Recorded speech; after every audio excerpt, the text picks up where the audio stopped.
మనకి కళలు వస్తుంటాయి కదా కళలు, వాటి ప్రభావాలు ఈ 2026 సంవత్సరం అంతం వరకు కూడా మీకు వచ్చే కళలు ఎలా ఉంటాయి, వాటి యొక్క ప్రభావం వల్ల మీ జీవనంలో ఎలా ఏ పరిణామాలు చోటు చేసుకుంటాయో చూద్దాం. ముందుగా ఓం వసుదేవస్తం దేవం కంస చాణూరమర్దనం దేవకీ పరమానందం కృష్ణం వందే జగద్గురం. కృష్ణం వందే జగద్గురం, అర్జునం వందే జగదేక వీరం. ఓం శ్రీ రాధాకృష్ణాభ్యాం నమః. మనకి ఏదైనా కొండ ఎక్కుతున్నట్టు కళలు వచ్చినాయి అనుకోండి, ఏమండి బాబాయ్ చచ్చిపోతామండి, కొండ ఎక్కుతున్నట్టు కళలు వస్తున్నాయండి అని చాలా మందికి సందేహాలు వస్తాయి. కొండ ఎక్కుతున్నట్టు వస్తే మీరు జీవితంలో పైకి వస్తున్నట్టు లెక్క. ఏమండి నీళ్ళు వచ్చినాయండి కళ్ళలోకి, ఏమంటే నీళ్ళు వస్తే అందులో తెల్లగా నీళ్లు ఉన్నాయనుకోండి, బురద నీళ్ళు కాకుండా మీ యొక్క సమస్యలన్నీ కూడా పరిష్కారం అయిపోతున్నాయి అని అర్థం.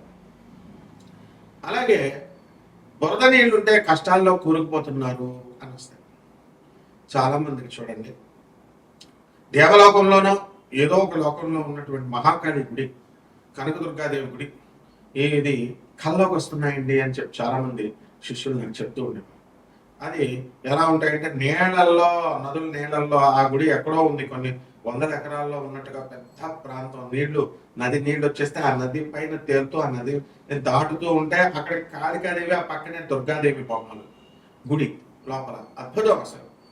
అలాంటి ఈ కళ దేవతలు కళ్ళకు వచ్చారనుకోండి, నీళ్లు మీ కష్టాలు త్వరలో పోతున్నాయి అని. అలాగే రైలు ప్రయాణము, విమాన ప్రయాణము, బస్సు ప్రయాణం వచ్చిందనుకోండి, మనకి ఇంకా హ్యాపీ, మన యమధర్మరాజు దగ్గరికి ప్రయాణం చేస్తున్నట్టు ఫలితం అన్నమాట.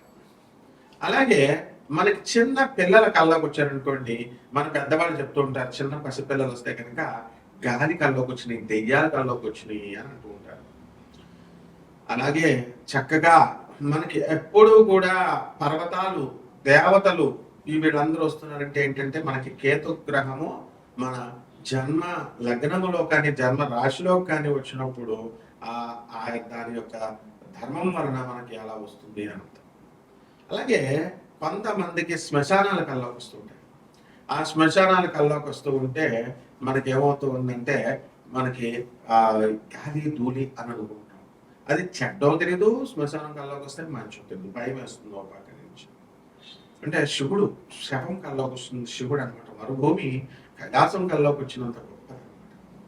అటువంటి అప్పుడు మనం ఏం చేయాలండి అంటే నిద్ర లేచి టపిమని మంచి కాలు వస్తున్నప్పుడు మనం సాధన చేయాలి, జపాలు చేయాలి. లేచి చక్కగా జపాలు చేసినప్పుడు మనకి బ్రహ్మాండంగా ఉంటుంది. ఇక రక్తం కల్లోకి వస్తుంది, మాంస పదార్థాల కల్లోకి వస్తాయి. రక్తం కల్లోకి వస్తే కుజగ్రహము అనుకూలత లేదు అని అర్థం. ఇంకా ఏదన్నా ఎవరన్నా మటర్ చేసేసినట్టు కానీ, లేకపోతే చేపల్ని కోళ్ళని కోసేసినట్టు కానీ, మేకల్ని వీటిని ఇవన్నీ కూడా మన కళ్ళలోకి వస్తే కనుక త్వరలో మనకి యాక్సిడెంట్లు జరగబోతున్నాయి, లేకపోతే కొన్ని అప్పల బాధలు జరగబోతున్నాయి అని అర్థం అన్నమాట. అదేవిధంగా మనకి ఇంకా కళ్ళలోకి ఏమొస్తాయి, వ్యాపారం చేస్తున్నట్టు, షాపుల్లో కూర్చున్నట్టు, ఇలా మనకి అది ఉంటే యావరేజ్గా వీళ్ళు బిజినెస్ చేస్తున్నారు అని కళ్ళలోకి మనకి వచ్చినట్టు. అలాగే స్త్రీలతో రమిస్తున్నట్టు కళ్ళలోకి వస్తాయి. ఆ రమించడం అనేటటువంటి కళ చాలా మంచి కళ అనమాట. కాబట్టి మనకి ధన లాభము, అలాగే అశుద్ధము, మనం ఎక్స్క్రిషన్, మనము అశుద్ధ పదార్థాలు, ఆవు పేడ, మనిషి పేడ, ఇలాంటివన్నీ కూడా కళ్ళలోకి వస్తే మనిషి అశుద్ధము, ఇవన్నీ కూడా ఏమవుతాయంటే అండి మనకి త్వరలో ధనవంతులు కాబోతున్నాము. అలాగే చేపల కళ్ళలోకి వచ్చినాయి అనుకోండి, చేపల కళ్ళలోకి వస్తే ఆ చేపల త్వరలో మనకి కష్టాలు ఈదుతున్నాము అని అంటాం.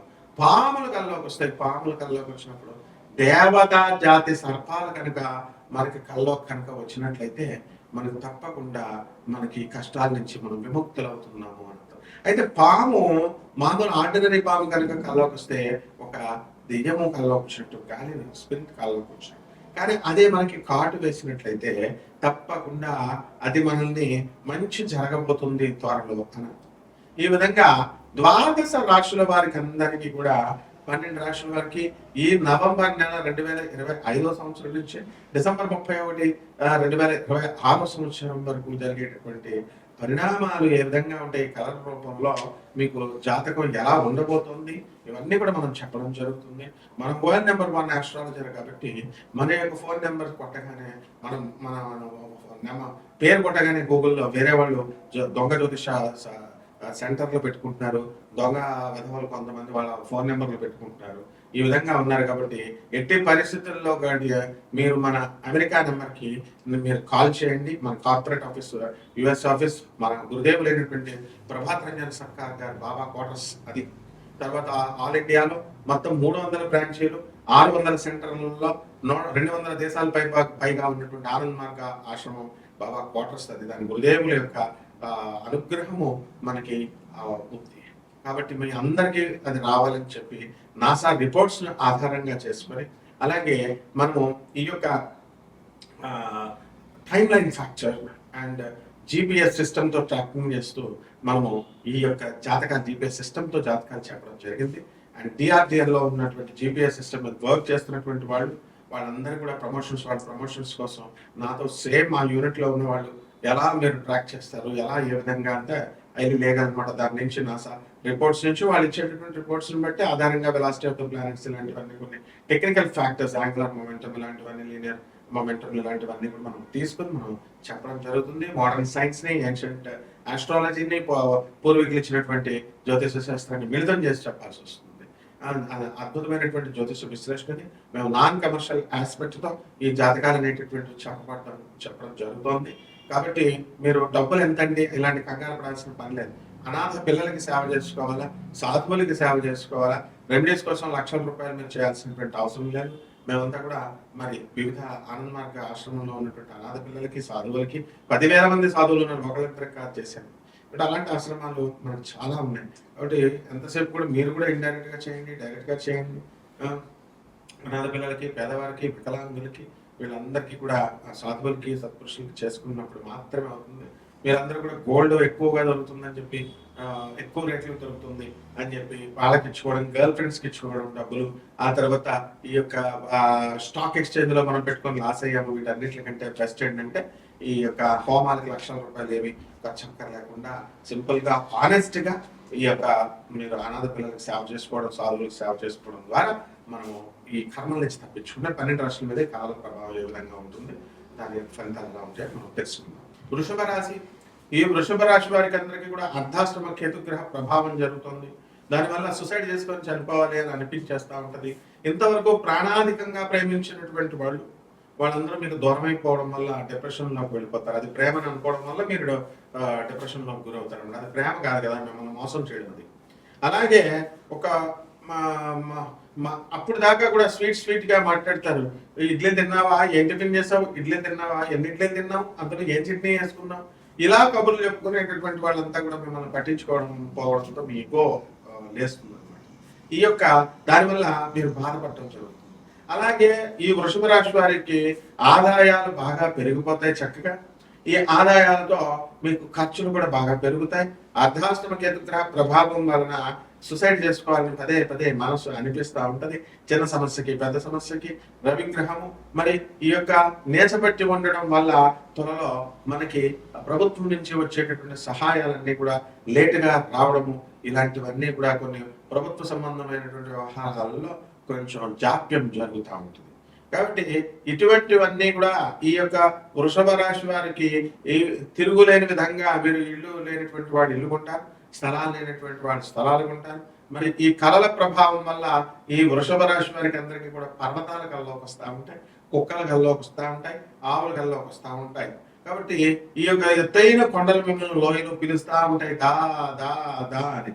అంటే ఆత్మహత్యకి అబెట్మెంట్ ప్రేరేపిస్తూ ఉంటాయి అన్నమాట. ఈ పరిస్థితులను మీరు దాటుకోవాలి.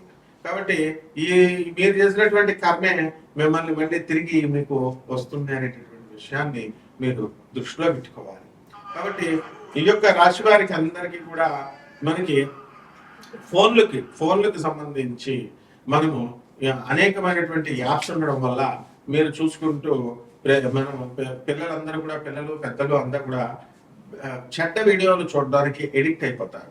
కాబట్టి ఇలాంటి ప్రేమలు, ఇలాంటి అంత కామము, ఈటింగ్ అండ్ మేటింగ్, వృషభ రాశి వాళ్ళకి అసలే కామ పిశాచుల్లాగా కొంతమంది తయారవడానికి అవకాశాలు ఉన్నాయి. కాబట్టి ఎట్టి పరిస్థితుల్లో కూడా ఈ కళల నుంచి సిగ్నల్ ఇస్తుంది. ఒక స్త్రీ మిమ్మల్ని తరిమి కొట్టడానికి చూస్తుంది. కాబట్టి బీ కేర్ఫుల్. ఏం పరిహారాలు చేసుకుందామో చూద్దాం.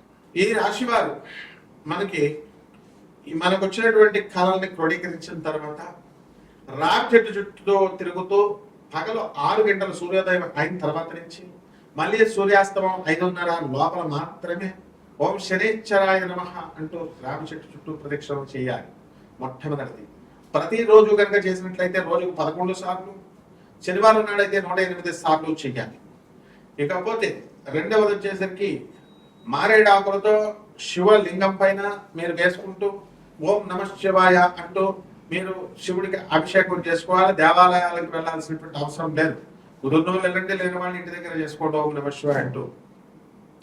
అలాగే ఈ యొక్క దిగంబర శ్రీపాద వల్లభ దిగంబర అంటూ గురు చరిత్ర పారాయణ చేసుకోవాలా. ఈ మంత్రాన్ని ఉచ్చరిస్తూ మీరు దత్త ప్రదక్షిణలు చేసుకోవాలి. గణగాపురంలో ఉన్నటువంటి దత్తాత్రేయ స్వామి వారి యొక్క దర్శనం మీరు చేసుకోవాలా. ఆ గురువు యొక్క అనుగ్రహం చాలా అత్యంత ఆవశ్యకతమైనటువంటిది. అలాగే నల్ల నువ్వుల్ని కిలో పాపు, ఆ నల్లని వస్త్రాలని ఇచ్చి పేద బ్రాహ్మణులకి శనివారం నాడు ఉదయం 8 గంటలకి దానం చేసుకోవాలి. అలాగే సున్నండల్ని, మనము మినపపిండితో చేసినటువంటి సున్నండల్ని లేదా మినప రొట్టెల్ని, మినపతో సంబంధమైనటువంటి ఆ పౌడర్లన్నింటినీ కూడా పేదవాళ్ళకి దానం చేయాలి. ఈ విధంగా మిరియాలని కొంచెం ఉప్పుని తీసుకొని దేవుడి దగ్గర నైవేద్యం పెట్టి దాన్ని బలిపీఠం పైన గుడి దేవాలయంలో ఉన్నటువంటి బలిపీఠం మీద వేసేయాలి. ఈ రకమైనటువంటి ఇవన్నీ కూడా పరిహారాలు చేసుకున్నట్లయితే ఈ రాశి వారందరూ కూడా బ్రహ్మాండంగా ఉంటారు. శుభమస్తో.